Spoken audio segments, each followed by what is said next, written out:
I know I'm back. It's still August 6th. It's still in the morning, but it is now 9 o'clock in the morning. We are burning off some hours.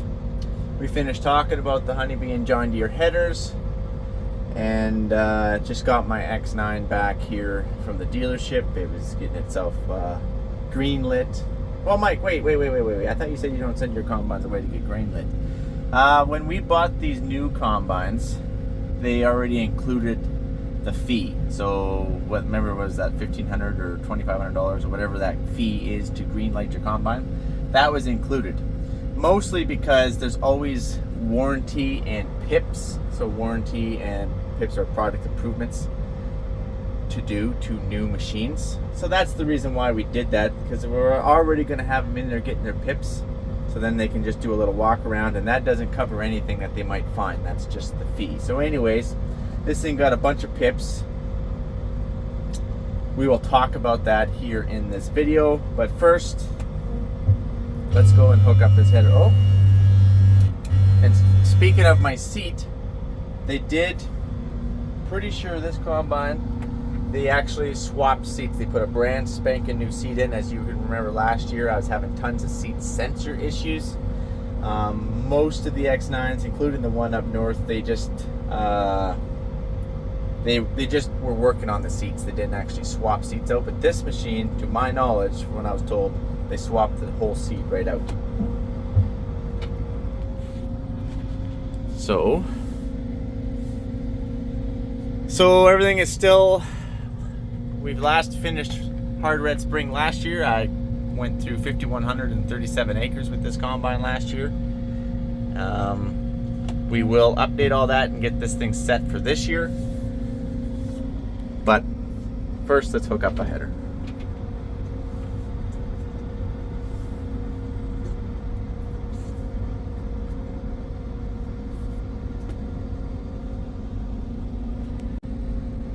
Let's see here. See if I can not. Nothing like working under pressure with one hand. All right, easy there, Mike. Easy, buddy. Easy.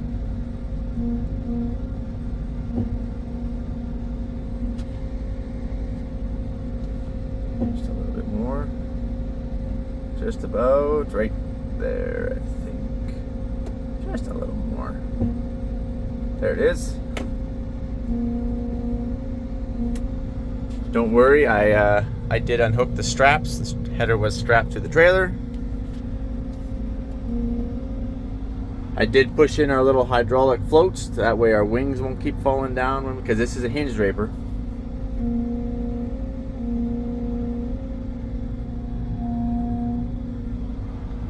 Back up here just a little bit. And there she is.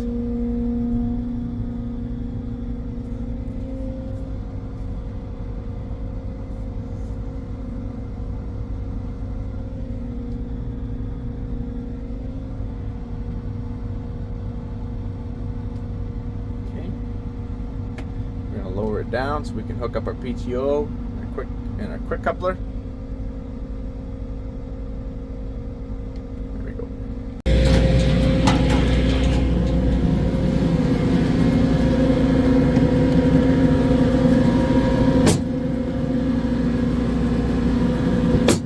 Oh, what the heck? Oh, nothing serious. Okay, PTO, I'm just gonna hook this stuff up here. Last year I threw some anti-seize on this thing so that way it was easier to slide on and off. I gotta go clean this gunk off.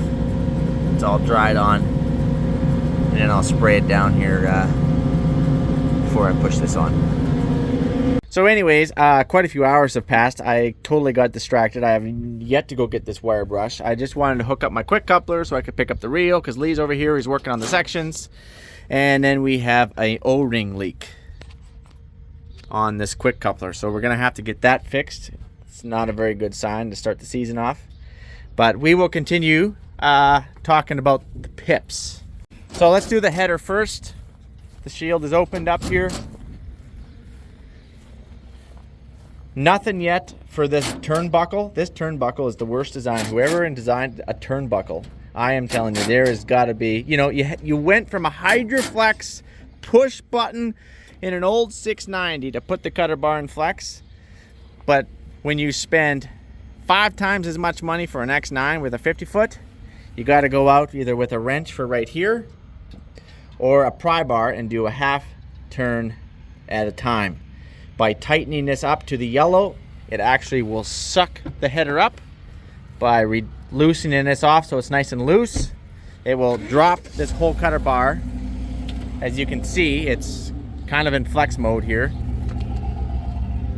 and puts it in flex. Note that this here doesn't flex. This is pretty much a rigid part of this header to my knowledge. Pretty sure it is. It's just these wings, these hinges, they go up and down, plus the cutter bar does flex. So anyways, the PIP on the header, we kept breaking bolts like it was going out of style under here, and they did do that. Where's a bolt here? Where is it? Okay, right in here there used to be a little wee bolt, just a little wee bolt. They put a buckle or something in there, so that's a way better design, so I'm super excited to try that.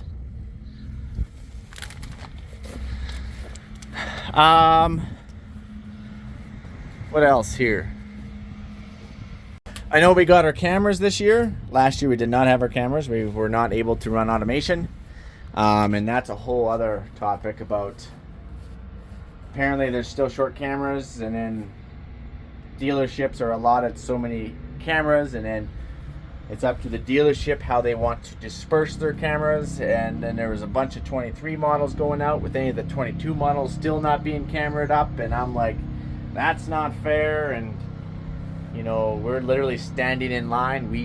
22 models should get their cameras first, and if there's any 21 models without cameras, they should get their cameras before us. And that's a whole other video, which we probably won't do. But going back to the combine here, none of my fuel tanks leaked, but they're changing them out anyway, because that was a common problem last year with these X9s, is leaky fuel tanks. I'm not sure if it was a weld or whatnot. I'm not sure because it never leaked on me. Now, the combine up north got its fuel tank replaced. This one is also going to get its fuel tank replaced, but since we were running behind and harvest is here, I said let's just do the fuel tank after harvest. So that's a product improvement, which is a PIP. Another one is an oil change. So they are putting different oil in them now, apparently, or something. I already changed the oil in it.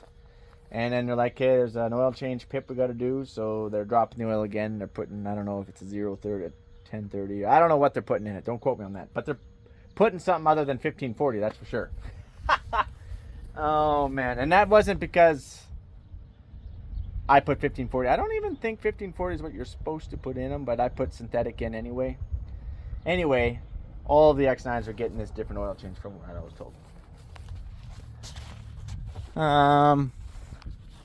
Bunch of software updates. Lots of software updates to do to them. Obviously, this combine got a brand new seat installed. Don't even want to know the price of that seat.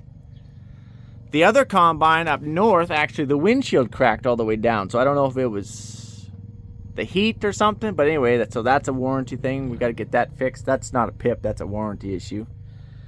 On these chains. So normally on all of our combines, we put a new chain on. Apparently, this chain, you do not put half links in. We don't normally put half links in our chain. We just put a brand new chain on. But they told me at the price of this chain, you don't want to do that, because apparently there's a little plastic bushing or something in between here. This chain is a little different than most. And once it stretches out to here, that's it. You literally just throw it away and you put a new chain on. So that's a first. I've never started a year with a, we'll throw some chain lube on it, but that's a first for me. So I can put this back on here. No? Okay. I actually had to lift it up a little bit. They had to do all the final drive oils. Obviously it was brake, talking about engine oil again. These things come with brake-in oil. That obviously had to get dropped and put, your regular oil in. There's probably more pips than that. But now I really can't think of them. On the header, going back to the header, there was some cracking that can happen on these things. Let me get up here. From what I'm told in here, got to keep an eye on this. I think they were supposed to check this. I think there was something that, I don't know, it's something to do with this. It can start cracking. Thought there was a plate or something that they were supposed to weld in. Maybe they did. I don't know. That doesn't really look like a factory weld to me, so maybe that's it. Like this is a factory weld. They put a new center canvas on. Not sure why, but that was also another PIP. So some stuff like that. So nothing serious. The biggest and best PIP that they put on this header, in my opinion, is those buckles. Instead of those bolts. They still didn't put an electric or something to do with this ladder. This ladder is just a terrible design. Really don't like this ladder. The ladder doesn't even have any rubber underneath it, so you go through a washout or something, you're gonna kick the ladder, break the ladder right off. You're supposed to pull this thing up. No one's gonna pull this ladder up every time they go in that combine. So anyways, that's kind of it in a nutshell. We're just trying to finalize some of the last of our prepping. And we're gonna hit the field. So I'll catch you guys on Flipper. Adios, amigos.